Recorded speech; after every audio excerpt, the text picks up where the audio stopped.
मित्रांनो, आज आपण श्रवण करणार आहोत इंदिरा एकादशी व्रतकथा। ब्रह्मवैवर्त पुराणामध्ये भगवान श्रीकृष्ण आणि युधिष्ठिर महाराजांच्या संवादामध्ये इंदिरा एकादशीचे महात्म्य वर्णन केले आहे।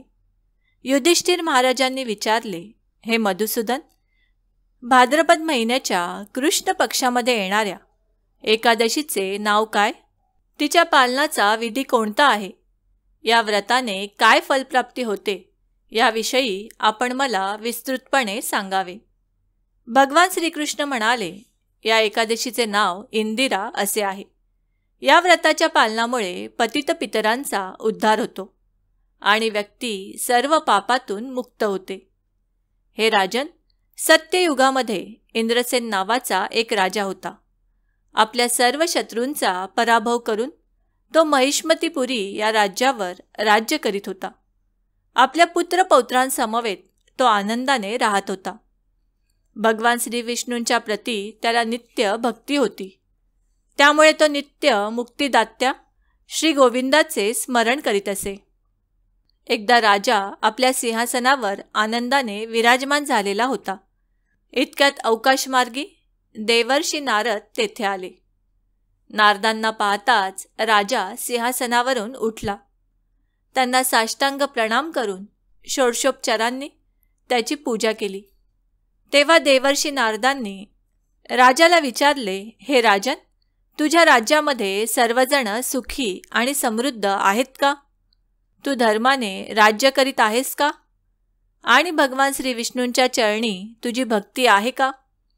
तेव्हा राजा म्हणाला, हे देवर्षी, आपल्या कृपेने सर्व काही उत्तम आहे। केलेल्या यज्ञांचे फळ म्हणूनच आज आपले दर्शन झाले। कृपया आपल्या येण्याचा हेतू आपण सांगावा। राजाचे नम्रतेचे वचन ऐकल्यावर नारद मुनी म्हणाले, हे नृपश्रेष्ठा, एक घडलेली अद्भुत घटना ऐक। ब्रह्मलोकातून मी यमलोकामध्ये गेलो होतो। तिथे यमराजांनी माझे योग्य स्वागत केले होते। तिथे मी माझ्या पुण्यवान वडिलांना पाहिले। त्यांनी माझ्याकडे तुझ्यासाठी एक निरोप दिला आहे।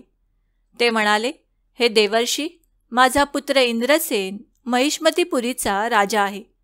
त्याला आपण सांगावे की मी अजाणतेपणी केलेल्या पापामुळे यमलोकामध्ये आहे। माझ्या उद्धारासाठी त्याने इंदिरा एकादशी व्रताचे पालन करून त्याचे फळ मला अर्पण करावे। नारद मुनी पुढे म्हणाले, हे राजन, तुझ्या वडिलांना भगवत धामाची प्राप्ती होण्यासाठी तुला इंदिरा एकादशी करावयास सांगितले आहे। त्यावेळी राजाने विचारले, हे देवर्षी, हे व्रत करण्याचा विधी आपण मला सांगावा। नारद मुनी म्हणाले, हे राजन, दशमी दिवशी प्रातःकाळी उठून स्नान केल्यानंतर पितरांना तर्पण करावे।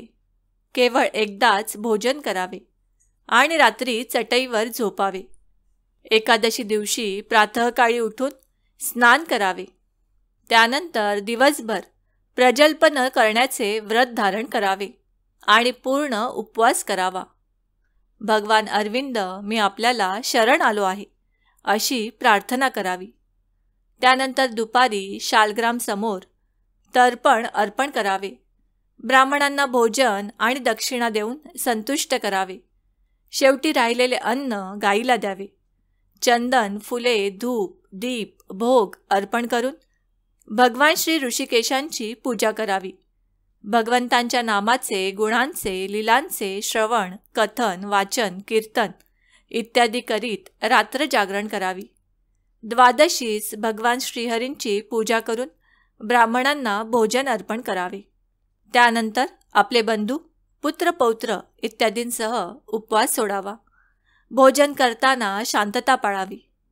हे राजन, मी सांगितल्याप्रमाणे जर तू व्रताचे पालन केलेस तर तुझे पितर लवकरच भगवत धामाची प्राप्ती करतील। इतके सांगून देवर्षी नारद अदृश्य झाले। देवर्षी नारदांनी सांगितल्याप्रमाणे राजाने व्रताचे पालन केले। या व्रताच्या प्रभावामुळे स्वर्गलोकातून पुष्पवृष्टी झाली आणि राजाचे पिता गरुडावर बसून वैकुंठाला निघून गेले। त्यानंतर राजाने कित्येक वर्ष आनंदाने राज्य केले। शेवटी आपल्या पुत्राला राज्य देऊन राजा स्वतः देखील भगवत धामाला गेला। तर मित्रांनो, ही होती इंदिरा एकादशीची व्रतकथा.